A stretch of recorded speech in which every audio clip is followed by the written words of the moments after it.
Mari kita bersama-sama bersyukur oleh karena Tuhan menciptakan kita sebagai seorang perempuan. 49,7% penduduk Indonesia adalah perempuan. Kita bangga menjadi bagian dari anak negeri ini. Oleh karena dengan segala perjalanannya, 76 tahun Indonesia merdeka.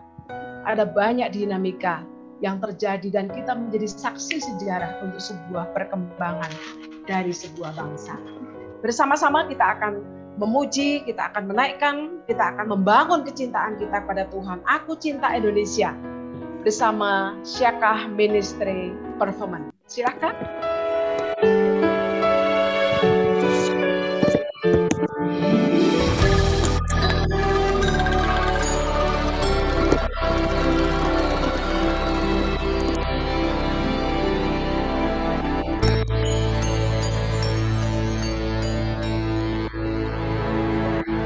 Perbedaan itu indah, perbedaan justru menyatukan. Yang ku tahu Indonesia, bangsa yang bineka tunggal ika, beraneka ragam suku bangsa, beragam agama dan budaya. jadikanlah Indonesia aman dan indah sampai menutup mata. Bersatulah Indonesia, inilah negeriku yang ku cinta. Indonesia, damai Indonesia, aku cinta Indonesia. Bersatulah Indonesia, inilah negeriku yang ku cinta. Indonesia, damai Indonesia, aku cinta Indonesia. Pancasila. 1. Ketuhanan yang Maha Esa. 2. Kemanusiaan yang adil dan beradab. 3. Persatuan Indonesia. 4. Kerakyatan yang dipimpin oleh hikmat kebijaksanaan dalam permusyawaratan perwakilan. 5. Keadilan sosial bagi seluruh rakyat Indonesia. Beraneka ragam suku bangsa, beragam agama dan budaya. Jadikanlah Indonesia aman dan indah sampai menutup mata.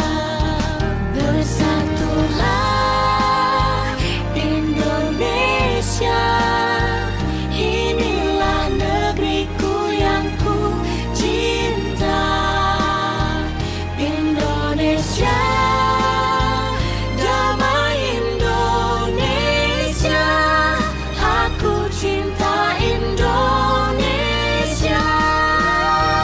Bersatulah Indonesia, inilah negeriku yang ku cinta. Indonesia yang ku cinta, damai Indonesia, aku cinta Indonesia. Indonesia, damai Indonesia, aku cinta Indonesia.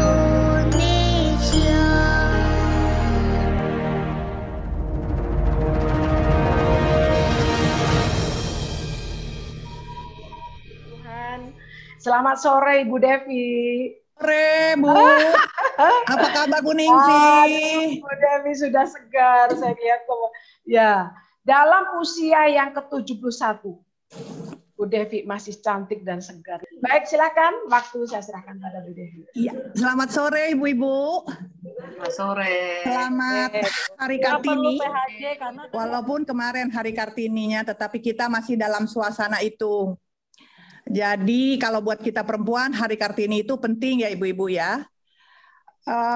Oleh karena itu saya beberapa waktu lalu diminta oleh Ibu Ningsih untuk mengisi acara pada sore hari ini. Kemudian Bu Ningsih bikin di flyersnya di Facebook, Devi Panjaitan, istri daripada Luhut Panjaitan gitu ya. Terus saya bilang sama Ibu Ningsih, boleh nggak dihapus itu bahwa saya istrinya Luhut Panjaitan gitu. Bukan karena saya tidak mau, tetapi kalau kita membicarakan Hari Kartini, kita membicarakan persamaan hak perempuan dan laki-laki.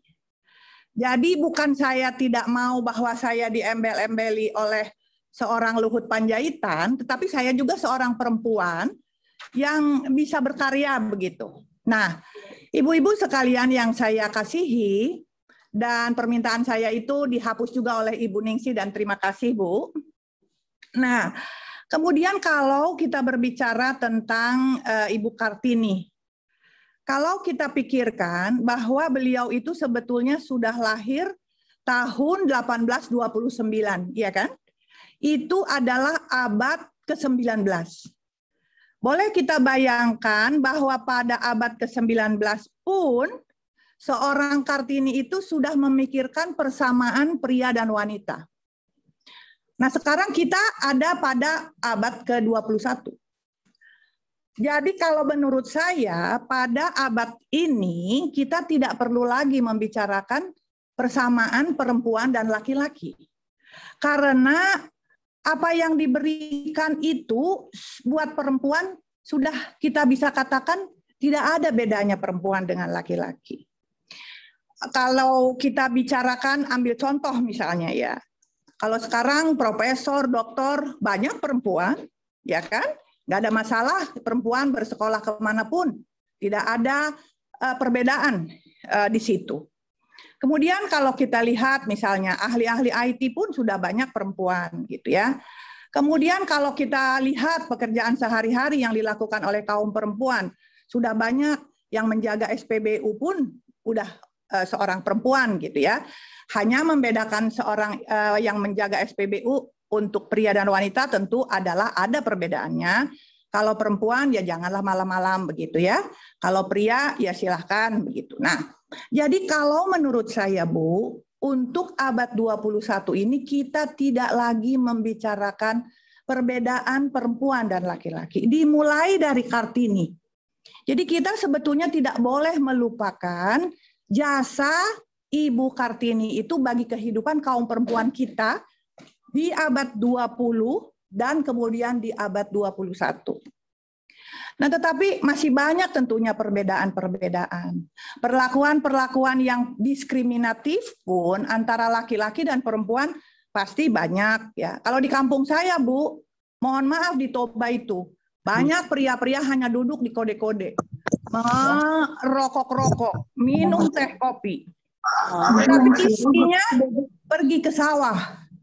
Jadi saya agak sering sekarang ke Sumatera, hampir sebulan 2 kali, karena pekerjaan juga. Jadi saya diberi tugas oleh HKBP untuk mengurus sekolah-sekolah HKBP yang mohon maaf sangat kualitasnya tidak bagus lah begitu. Nah kalau malam-malam udah pegel gitu ya, saya ada tukang pijet di situ, Boru Batak. Dia bilang sesudah deket anaknya 7. Tetapi 7 itu, yang 3 itu dari istri pertama, karena istri pertamanya menikah sama dia itu. Lalu dia bilang, lalu dari 4 lah anaknya yang sekarang. Lalu dia bilang, dia menjadi kuli di sawah. Dan itu adalah pekerjaan yang sangat berat. Jadi kadang-kadang lumpur itu ibu-ibu sampai mohon maaf ke bawah, hampir di bawah, di atas perut lah gitu ya. Kemudian pulang, berangkat jam 7 pagi, pulang jam 7 malam. itu badan udah nggak bisa dibilang seperti apa rasanya gitu. Lalu dia nggak mandi pun mandilah gitu ya, dia nggak tahu lagi bagaimana, dia tidur. Pagi-pagi dia lihat darah masih ada di tempat tidurnya, dan itu pacet Bu rupanya. Pacet itu nempel di badannya karena dia malam itu udah nggak berpikir untuk membersihkan badan di belakang gitu. Nah kemudian tapi Bu, itu dibayar 80.000 satu hari. Tapi Bu, anaknya 4, yang tanggung jawab dia, yang pertama itu sudah di universitas. Di salah satu universitas swasta di Medan. Yang kedua itu SMA-nya sudah tamat dari sebuah sekolah di daerah situ juga, sekolah Katolik yang cukup bagus. Yang ketiga dan keempat masih bersekolah. Tetapi bapak-bapak hanya duduk di warung, kemudian mengopi gitu.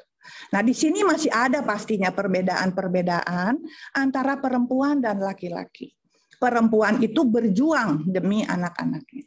Tetapi kita sekarang yang di kota, pada abad ke-21 ini, apa yang bisa kita lakukan untuk, kalau kita kembali kepada topik yang Ibu Ningsih katakan tadi, ya kan, perempuan berdaya, Indonesia berjaya. Itu betul. Nah sekarang apa yang dapat dilakukan oleh perempuan-perempuan? Banyak Bu, banyak sekali. Banyak di sekitar kita ini yang memerlukan pertolongan kita kaum perempuan. Tetapi saya mau pesan yang pertama, ayolah kita berkarya. Gitu. Melakukan sesuatu untuk masyarakat, untuk society. Dan saya ingin bahwa pekerjaan kita itu berdampak untuk daerah atau sekitar kita. Sekarang mohon maaf ya, banyak perempuan-perempuan juga banyak melakukan sesuatu banyak. Tetapi itu menjadi ajang popularitas dia gitu, supaya saya terkenal. Nah itu jangan kita lakukan yang seperti itu. Kita lakukan pekerjaan-pekerjaan yang berdampak untuk sekitar kita. Jadi jangan ikut-ikutan. Nah yang kedua yang dapat saya katakan, karya kita itu hendaklah genuine, eksklusif, out of the box gitu. Sesuatu yang benar-benar dipikirkan baik-baik gitu. Nah, kita bisa contoh misalnya di Jakarta ini Bapak-bapak, Ibu-ibu, ada kakak beradik yang membuka sekolah di bawah jembatan untuk anak-anak yang kurang mampu dan juga anak-anak yang anak jalanan. Ada misalnya yang lain membuat satu komuni ini sampah plastik misalnya. Nah, itu pekerjaan-pekerjaan yang dapat dilakukan pada perempuan di abad 21 ini mempengaruhi society, mempengaruhi masyarakat sehingga berdampak, sehingga kalau perempuan berdaya, maka Indonesia berjaya. Melakukan sesuatu untuk community, untuk masyarakat, untuk negeri kita tercinta Indonesia. Nah, yang ketiga yang ingin saya katakan ialah kita itu satu hal yang ingin saya katakan harus waspada kepada jangan kita hanyut kepada konsumerisme. Gimana ini? Hiduplah lebih sederhana gitu ya. Nah, ibu-ibu, tolong ibu-ibu ingat bahwa perusahaan-perusahaan besar menciptakan barang-barang itu lebih kepada perempuan. Coba kita lihat sekarang. Kosmetik tiap bulan berganti, tiap bulan ada merek baru.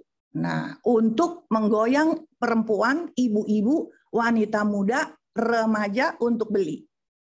Nah, mereka itu kan membuat karena ada permintaan. Itu kan hukum ekonomi lah ya. Nah, ibu-ibu tolong ingat, baik kalau kami yang udah tua-tua ini udah enggak lah kali tergiur sama hal-hal demikian. Tetapi yang muda-muda, tolong ibu ingat bahwa perusahaan-perusahaan besar itu menggiring perempuan-perempuan itu menjadi konsumtif.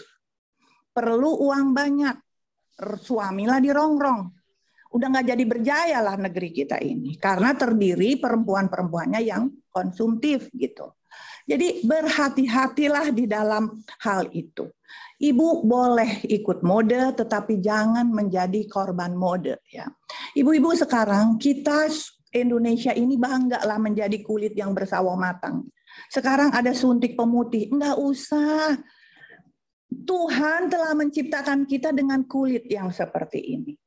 Bersyukurlah dengan kulit yang seperti ini, Ibu cocokkan aja mode Ibu, pakaian Ibu, gaya Ibu dengan apa yang ada. Jadilah perempuan Indonesia bangga. Kita tidak usah menjadi perempuan asing di negeri Indonesia, gitu ya. Kita jangan menjadi kepingin kulitnya seperti kulit wanita Korea, itu berbeda, ya kan?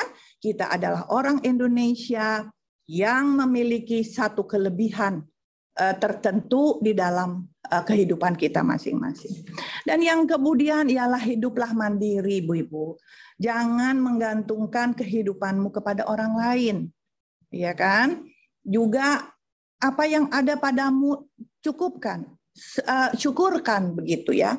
Karena Tuhan juga menginginkan kita bersyukur untuk setiap hal begitu. Jangan menuntut yang lebih daripada apa yang perlu kita dapatkan. Karena Tuhan itu begitu baik memberikan segala sesuatu buat kehidupan kita. Nah, itulah pesan-pesan saya untuk kita di abad ke-21 ini, bahwa kita harus melakukan banyak hal. Kalau judul kita adalah perempuan berjaya, berdaya, maka Indonesia berjaya. Banyak yang dapat dilakukan, mari kita berkarya sebagai perempuan Indonesia, sebagai anak-anak Tuhan, yang Tuhan berikan berkat sebegitu banyaknya. Ibu-ibu, Tuhan tuh telah menciptakan bagi perempuan itu kekuatannya semuanya lebih daripada yang lain. Setiap ibu mempunyai peran yang berbeda-beda. Satu ibu mempunyai peran banyak sekali. Coba kita hitung. Sebagai ibu, sebagai istri, sebagai ibu rumah tangga. Belum kalau yang bekerja sebagai pegawai. Tetapi kita bisa mengatur semua kehidupan ini dengan baik. Kalau tidak mampu, ya tidak jadi baik adanya. Satu pun harus dikorbankan demi kebaikan rumah tangga daripada ibu-ibu sekalian. Saya, Bu, kalau boleh cerita, sebegitu tamat dari UI, tante saya itu, saya nggak tahu udah pernah cerita apa belum, tante saya itu seorang profesor di UI, dia baru Simatupang, saya baru Simatupang. Dia tuh berpikir bahwa saya bisalah menggantikan kedudukannya pada suatu waktu. Sesudah saya tamat, dia suruh saya ke Belanda, karena dia bilang S2 di Belanda itu hanya 9 bulan. Kemudian terus dia bilang, kalau sesudah 9 bulan, kamu ngajarlah dulu, nanti kamu ambil S3-mu. Tapi ayah saya bilang begini, Inang katanya, apakah kamu benar mau pergi ke akademi kembali? Ingatlah anak-anakmu, anak-anak waktu itu udah 3. Kemudian bilang, Panjaitan, kalau di orang Batak tidak boleh menyebut nama depan, jadi selalu marganya. Jadi dia bilang Panjaitan kan tidak pernah di rumah. Pak Luhut kan tidak pernah di rumah selama menjadi tentara Kopassus. Mau jadi apa anak-anakmu kalau kau pun pergi? Nah, itu pengorbanan. Saya enggak pergi, Bu. Saya ikut apa yang kata ayah saya. Dan sekarang saya bersyukur kalau saya pergi, anak saya yang 3 itu benar-benar lah. Ya walaupun itu tidak jaminan sih ya, tetapi buat saya pribadi itulah kepuasan saya bahwa saya berkorban, saya tidak pergi dan saya menjadi seorang ibu rumah tangga yang baik menjaga anak-anak saya. Kemudian kami 4 tuh selalu, Bu, di UI itu kalau mau ujian, tanteren lah katanya namanya. 3 teman saya ini semua udah S3. Semuanya. Lalu saya selalu bilang sama Pak Luhut, itu teman-teman saya udah S3 loh. Saya bilang, si ini. Saya sebutinlah namanya. Tetapi dia selalu menghibur saya. Dia bilang, kamu juga lebih daripada S3 kok buat rumah ini, buat saya, dan buat anak-anak. Itukah pengorbanan? Iya, Bu. Dengan pemikiran apa? Kalau saya berdaya, saya berkorban, maka saya menyembahkan ke Republik ini 4 anak-anak yang bisa dibanggakan, bisa menurut, bisa berkelakuan baik, nggak aneh-aneh. Nah, Indonesia berjaya. Kalau 4 anak saya ini semua tidak bisa diberitahu, misalnya, nah itu sumbangan saya ke Republik jadi pusing mikirin dia gitu kan. Jadi one day Indonesia mengurangi keberjayaannya dengan anak-anak yang kurang bergunalah bagi daerah bagi sekitar. Jadi ibu-ibu, kita enggak usah berpikir macam-macam, bercita-cita setinggi langit, boleh sih setinggi langit, selama itu dapat kita lakukan dengan baik gitu ya. Saya ibu-ibu yang termasuk kalau dulu di Persit, di tentara, memang tidak dianjurkan istri Persit itu untuk bekerja. Dia lebih senang organisasi itu, ibu itu bekerja di rumah dan mengurus suami dan anak-anak. Saya kurang setuju sama itu.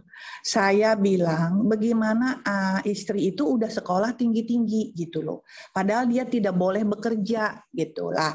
Kalau ibu-ibu istri-istri yang sekolahnya udah capek, udah tinggi, tidak melakukan sesuatu, maka perempuan tidak berdaya. Indonesia tidak berjaya, kan lumayan. Beberapa ibu juga kalau melakukan pekerjaan sesuai dengan pendidikan yang dia dapat, ya lumayanlah. Persit itu juga bisa diberitahu begitu ya, disaran-sarankan, diajari, sehingga istri prajurit itu juga bisa katakanlah menambah pengetahuannya, tentram, aman, damai, mengurus anak-anaknya. Nah, ibu-ibu sekalian, itu aja dulu pesan saya. Kita bisa lagi lebih berbincang nanti di dalam tanya jawab, ya kan Bu Ningsih, Q&A. Segitu aja dulu apa yang bisa saya sampaikan. Berkaryalah masing-masing ibu-ibu. Kita harus berbuah, karena Tuhan menginginkan kita berbuah. Kalau kita cuma ngongkang-ngongkang kaki, lah umur saya segini saya masih pergi Bu 2 kali ke Sumatera lewat Silangit. Kadang-kadang saya capek Bu, tapi saya pikirkan anak-anak di Toba sana sekolahnya geregos-geregos Bu semuanya. Jadi dimulai lagi dari nol. Karena saya berpikir, tadinya saya mau menolak Bu, tapi akhirnya saya berpikir mungkin Tuhan yang mengingatkan saya untuk melakukan pekerjaan itu. Nah kalau saya berdaya, maka anak-anak di daerah Toba dia akan berjaya, mendapat pendidikan yang baik, dan itulah yang dapat disumbangkan oleh Toba dan sekitarnya untuk daerah sekitarnya. Sekian dulu, terima kasih Ibu-Ibu, dan terima kasih juga Bu Ningsih untuk setiap kali mengundang saya. Mudah-mudahan Ibu-Ibu nggak bosan ya dengerin saya nyoceh ya. Terima kasih Bu. Perempuan berdaya, Indonesia berjaya. Bu Devi mengingatkan pada kita yang pertama, ayo blooming where God plants you. Berkembanglah di mana Tuhan menempatkan engkau. Yaitu apa? Di dalam masyarakat sekitar yang sederhana saja yang kita bisa kerjakan. Saya ingat kemarin ya apa yang kita kerjakan teman-teman di Solo, teman-teman di Bandung, bahkan kita hampir di berbagai kota ya. Mulai apa Ibu-Ibu? Masih ingat? Pengelolaan sampah rumah tangga ya. Itu saya kira penting sekali karena seperti yang disampaikan oleh Bu Devi pada sesi tahun lalu, bahwa Indonesia itu adalah nomor 2 ya terjelek untuk penanganan sampah, dan ini pergumulan beliau sebagai ketua OASE ya untuk kita untuk terus bagaimana mengingatkan pada kita untuk mulai menangani sampah. Di Bandung Ibu Ruth ya sangat luar biasa terus mengingatkan kita untuk penanganan sampah. Di Solo kita udah launching dengan Women Care yaitu pembuatan ekoenzim dan ada bank sampah yang dikembangkan bahkan di kota-kota lain.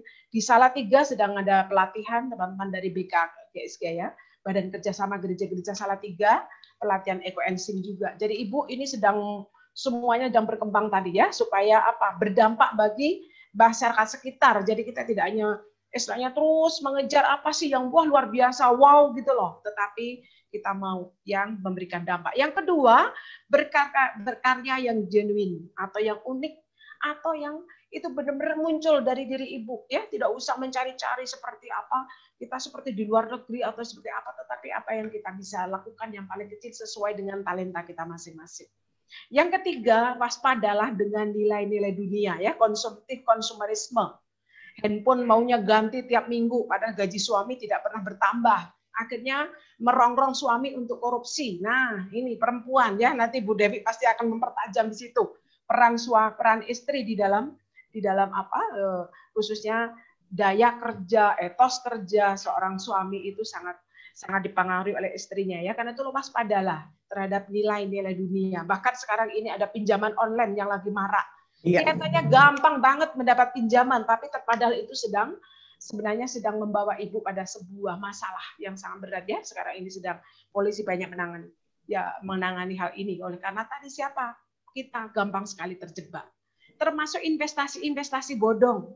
Ya, ibu-ibu, itu juga nilai-nilai dunia yang kita gampang banget pengen dapat uang banyak dengan bunga yang tinggi. Sehingga wah, kan bank itu deposito hanya segini persen. Kalau ini kan wah luar biasa. Padahal uang kita hilang. Oleh karena itu hanya sekedar tipuan untuk mengambil uang kita. Dan yang keempat adalah hiduplah mandiri. Artinya kita berdaya, kita mandiri. Baik, kita mulai diingatkan untuk kita mengembangkan potensi kita. Saya senang pada masa-masa pandemi ini, Bu Devi, banyak ibu-ibu mulai berkarya, melakukannya. Mungkin ada yang memulai entrepreneurship. Ya, kita waktu itu ada satu sesi making money from home, membuat uang dari rumah. Apa yang bisa dikerjakan, membuat masker. Ya, mungkin ada yang memasak masakan sederhana yang bisa dijual. Kebetulan di Women Movement ini setiap Senin ada namanya Monday Business by Women Movement, saling menawarkan hasil masakan, ya, bahkan jualan-jualan secara online yang kita kembangkan untuk saling menopang, ya, supaya perempuan mandiri. Karena kalau tidak ada uang itu banyak permasalahan, pasti nanti Bu Devi juga akan menyampaikan di situ. Perceraian banyak terjadi bukan hanya karena cinta, tetapi karena tidak ada uang. Cinta sih cinta, tetapi uangnya tidak ada, itu munculkan masalah baru. Baik, saya kira saya tidak akan memperpanjang. Kita diingatkan ada kekuatan dalam diri kita, mari kita mainkan peran kita sebagai seorang istri, menolong suami kita maksimal di dalam potensinya, menolong suami kita untuk mengambil keputusan secara benar, menolong anak-anak kita menjadi generasi emas untuk Indonesia maju. Ya, itu harus kita kerjakan mulai dari rumah. Tiap kali suami saya terus ingatkan, Pak Paulus terus ingatkan, sukses di luar harus sukses di rumah. Sukses di rumah itu yang menjadi tolak ukur untuk engkau sukses di rumah.